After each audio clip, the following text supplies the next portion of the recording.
balik ulit tayo sa ating audience. Welcome back! Yay! Daming fan mail.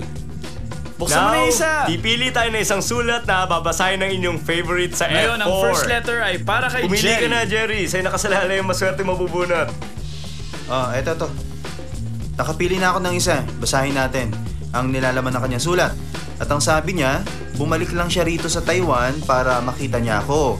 Ako raw ang kanyang itinuturing na inspirasyon at alam niya lahat ng mga nangyayari sa akin. Siya ay si Rosemary, right? Rosemary, salamat sa sulat mo. At ngayon, gusto kong sabihin na sana lahat kayo, huwag nang gumastos para magbigay ng mga At yung regalo mga sa hayop. amin. Oo, yung mga hayop din. Huwag na kayo magpadala ng mga pets. Ay, napapabayaan na kasi namin. Tabunan si Vanes.